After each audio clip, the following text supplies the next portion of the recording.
Problem Rahul Gandhi से राकेश जी। और राहुल गांधी अगर कहते हैं बीजेपी और आरएसएस की विचारधारा में मूलतः कायरता है, तो गलत क्या है? यही बात तो कांग्रेस कई कई कई जमाने से कहती आ रही है। देखिए, संघ का विरोध करना ना कोई नाजायज है, ना असंवैधानिक है, ना गैर राजनीतिक है। संघ की आलोचना होती रही है, होनी भी चाहिए, क्यों नहीं होगी। लोकतंत्र में किसी भी संगठन की आलोचना समालोचना अपनी अपनी दृष्टि से हो सकती है। संघ को इस बात से आपत्ति नहीं है। आलोचना तो इंदिरा गांधी ने भी की और इमरजेंसी भी लगाया। लेकिन मैं दूसरी बात कहना चाहता हूं, राहुल गांधी विदेश की धरती पर जाकर जब यह संदेश देते हैं, वो एक बड़े पार्टी के नेता हैं कि मुस्लिम ब्रदरहुड और आरएसएस एक जैसा है। आप क्या बताना चाहते हैं कि इस देश में जो भारत के प्रधानमंत्री हैं, जो भारत के गृह मंत्री हैं, जो भारत के रक्षा मंत्री हैं, सभी संघ के स्वयंसेवक हैं। क्या वे मुस्लिम ब्रदरहुड जैसी संस्था का प्रतिनिधित्व कर रहे हैं? आप पूरी दुनिया में भारत की छवि को ही खराब नहीं कर रहे। हर लाखों स्वयंसेवक जो विदेश जाते हैं, कल संघ का स्वयंसेवक विदेश जाता है, विदेश में चिकित्सक है, विदेश में टूरिस्ट के रूप में जाता है। दूसरी बात, भारत के हिंदुत्व का प्रतिनिधित्व संघ किसी न किसी रूप में करता है। आप पूरे हिंदुत्व को किस दायरे में रखना चाहते हैं? वास्तव में राहुल गांधी की समस्या आरएसएस नहीं है। राहुल गांधी, भारत उनको नापसंद है। सत्ता के बिना भारत उनको नापसंद है। भारत तभी पसंद इस परिवार को आता है जब वो सत्ता में रहता है। प्रमोद कृष्णन जी क्या बात कर रहे हैं? कहते उनका आशय रहा होगा। यह दिखाता है, जो मैंने आरंभ में कहा, हजारों कांग्रेस के कार्यकर्ता इस राहुल गांधी के बयान को स्वीकार नहीं कर पा रहे हैं। इसलिए आज प्रमोद कृष्णन जी ने संघ के बारे में कहते हुए कहा कि राहुल गांधी जी का आशय ये रहा होगा। ये राहुल गांधी स्वयं तो बताएं, ये आशय है क्या कि मैं किसी की तुलना, मैं राहुल गांधी की तुलना मुसोलिनी से कर दूं, कहूं मुसोलिनी है, और मैं कहूं मेरा आशय ये रहा है? इतिहास की कुछ संगठन और कुछ ऐसे कुपात्र होते हैं, कुछ ऐसे कुछ संगठन होते हैं जिसके समानांतर किसी को नहीं रखा जा सकता है, जिससे तुलना नहीं किया जा सकता। इससे दत्तात्रेय होसले जी ने कहा कि आप थोड़ी सी जिम्मेदार बनिए। इस अपरिपक्वता के कारण पार्टी को तो डैमेज हो रहा है। कांग्रेस पार्टी तो क्षति सह रही है। कांग्रेस के लोग द्वंद्व में जा रहे हैं, देश को क्षति पहुंचा रही है। इसलिए मैंने कहा राहुल गांधी देश के खिलाफ वार वेज कर रहे हैं। बताइए, वो एक विदेशी प्रतिनिधि से कहते हैं कि रेडिकल संगठन से भी ज्यादा खतरनाक लश्कर तोयबा से ज्यादा खतरनाक आरएसएस है।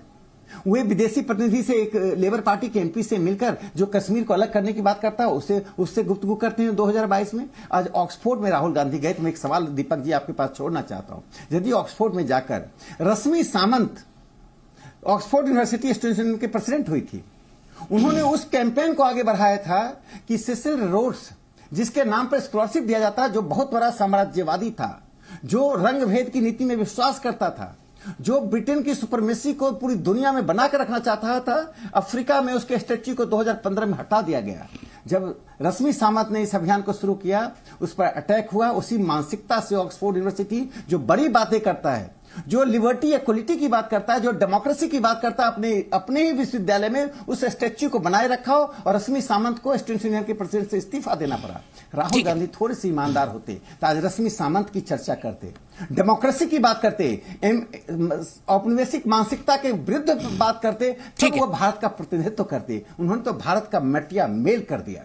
2004 में राजनीति में आए राहुल गांधी, और अब आरएसएस ये समझाइश दे रही है 20 साल बाद, जब 2024 का चुनाव होगा, राहुल जी को सक्रिय राजनीति में 2 दशक हो जाएंगे, कि उन्हें और जिम्मेदार बनना चाहिए। इसको आप कैसे लेते हैं विपक्ष कांग्रेस के नेता के तौर पर? और ये भी मैं इसमें जोड़ना चाहूंगा, बड़ा आरोप लगा रहे हैं कि देश के खिलाफ युद्ध, ये जो परसेप्शन आरएसएस बीजेपी का जो तंत्र है, आप जानते हैं कितना मजबूत है, ये चिपक जाता है राहुल गांधी पर, लेकिन आप उन पर जो परसेप्शन चिपकाने की कोशिश करते हैं वो चिपक नहीं पाता। ऐसा क्यों होता है प्रमोद जी, ये भी बताइए। देखिए दीपक जी, अभी 3-4 बातें राकेश जी ने कही। पहली बात, राकेश जी ने कहा कि भाई संघ ने कहा है कि वो कुछ और जिम्मेदार हो जाएं, तो क्या राहुल गांधी जी गैर जिम्मेदार हैं? क्या राहुल गांधी जी जब कोरोना आया तो उन्होंने पहले कहा कि भाई कोविड के लिए हमारी सरकार तैयार नहीं है, तब राहुल गांधी की आलोचना हुई। तो क्या गलत कहा? तो क्या राहुल गांधी की ये गैर जिम्मेदाराना हरकत थी? जब राहुल गांधी ने कहा कि भाई ये अडानी का जो मसला है ये बड़ा प्रॉब्लम कर रहा है, इस पे जेपीसी की मांग कर रही, अडानी के खिलाफ उन्होंने आवाज़ उठाई, तो उसको तो सुप्रीम कोर्ट ने भी कमेटी का गठन कर दिया। तो क्या ये राहुल गांधी जी का गैर जिम्मेदाराना व्यवहार है? राहुल गांधी जी पार्लियामेंट के अंदर, संसद के अंदर खुद प्रधानमंत्री जी से गले मिले, राहुल गांधी जी ने भारत जोड़ो यात्रा की, पद यात्रा की, तो ये सब उनके गैर जिम्मेदाराना बयान और उनका जो उनके द्वारा किया गया काम है। अब राहुल गांधी जी कौन सा ऐसा काम करें जिससे वो जिम्मेदार आपको नजर आए? अगर राहुल गांधी कहते हैं कि इस देश के बेरोजगारों को रोजगार दो, तो क्या वो गैर जिम्मेदार हैं? अगर राहुल गांधी कहते हैं कि भाई 2014 से पहले आप जो महंगाई की चर्चा करते थे, आज महंगाई की चर्चा नहीं करते हो, तो क्या उन्हें गैर जिम्मेदार कहा जा सकता है? अगर राहुल गांधी कहते हैं कि भाई देश के अंदर एक नफरत का माहौल बन रहा है, जिसमें इस देश के अंदर जो लोग रहते हैं, धर्म और समाज के जो ताने बाने हैं, हमारे धार्मिक ताना बाना, सामाजिक ताना बाना, वो टूट रहा है, जिसको जोड़ने के लिए, जिसको मजबूत करने के लिए हम भारत जोड़ो यात्रा निकालते हैं, लेकिन पूरी बीजेपी और कहाँ संघ ने उनको अप्रिशिएट किया, जबकि कुछ संत महात्माओं ने उनको अप्रिशिएट किया कि भाई नहीं, राहुल गांधी जी अच्छा काम कर रहे हैं, मगर संघ ने अप्रिशिएट नहीं किया और बीजेपी तो बिल्कुल अप्रिशिएट नहीं करती है। तो मैं ये कहना चाहता हूँ कि राकेश सिन्हा जी, थोड़ा सा आप भी खुला दिल रखिएगा, बड़ा दिल रखिएगा। विपक्ष अगर कुछ कोई कहता है तो उसको आप ये मत सोचो कि वो आपका दुश्मन है। आप आलोचना के लिए आप कह तो रहे हैं कि आलोचना लोकतंत्र का एक बड़ा खूबसूरत हिस्सा है, मगर आलोचना इस देश में सबकी हुई है, सबने स्वीकार किया। पंडित नेहरू की आलोचना हुई, स्वीकार, आज भी समीक्षा होती है। महात्मा गांधी की आलोचना होती है, जिनको हम राष्ट्रपिता बापू कहते हैं, आज भी उनकी आलोचना करते हैं कुछ लोग। और तो और जब महात्मा गांधी थे तब भी उनकी आलोचना होती थी, स्वीकार की गई। लाल बहादुर शास्त्री की आलोचना होती है, उनके फैसलों की आलोचना होती है। पंडित नेहरू, इंदिरा गांधी, डॉक्टर मनमोहन सिंह, सबकी आलोचना होती है। क्या क्या नहीं कहा गया इंदिरा गांधी जी के लिए, लेकिन स्वीकार किया गया। अब आप, अगर आपकी कोई आलोचना करता है तो आप कहते हैं कि स्वागत है, लेकिन उसको पचा नहीं पाते हैं। एक प्रॉब्लम तो ये है। दूसरी बात, आपने कहा कि अगर थोड़ी भी ईमानदारी होती तो क्या राहुल गांधी बेईमान है? ये सवाल खड़ा होगा। क्या आपको लगता है राहुल गांधी बेईमान है? मुझे लगता है राहुल गांधी एक सच्चे देशभक्त इंसान है और एकदम ईमानदार इंसान है। वो किसी भी तरह के इधर उधर की बातों में यकीन नहीं करते हैं, एकदम स्ट्रेट फॉरवर्ड इंसान है। राहुल गांधी अगर ये कहते हैं कि भाई ये देश की बहुत सी संपत्तियां एक उद्योगपति को दी जा रही हैं, तो क्या गलत है साहब? उसकी जांच होनी चाहिए। लेकिन कहते हैं कि साहब राहुल गांधी गलत बोल रहे हैं। मुझे राहुल गांधी का एक ऐसा बयान बताइए जिसमें आपको लगता हो, जो तथ्य लगते हों। 10 सेकेंड और दीजिएगा। एक बात मैं कहना चाहता हूं कि आज राहुल गांधी जी के मन मस्तिष्क में, उनके मानसिक पटल पर आरएसएस के बारे में जो बातें हैं, तो एक दिन तो सरदार पटेल जी ने आरएसएस को बैन किया था। Sardar Patel was home minister of India, उन्होंने बैन किया, लेकिन उन्हीं सरदार पटेल ने परिस्थितियां बदली तो वो बैन हटाया।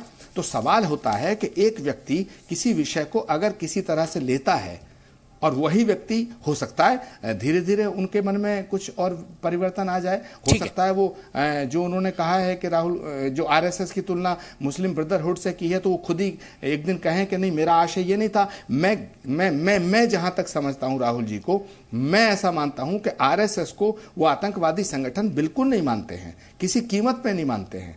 और मुस्लिम ब्रदरहुड और आरएसएस को सवाल ये भी है ना आचार्य जी, सवाल ये भी है ना, जो वो मानते नहीं उसको क्यों बोल रहे हैं? फिर अगर वो उसको मानते नहीं मुस्लिम ब्रदरहुड की तरह, तो क्यों बोल रहे हैं?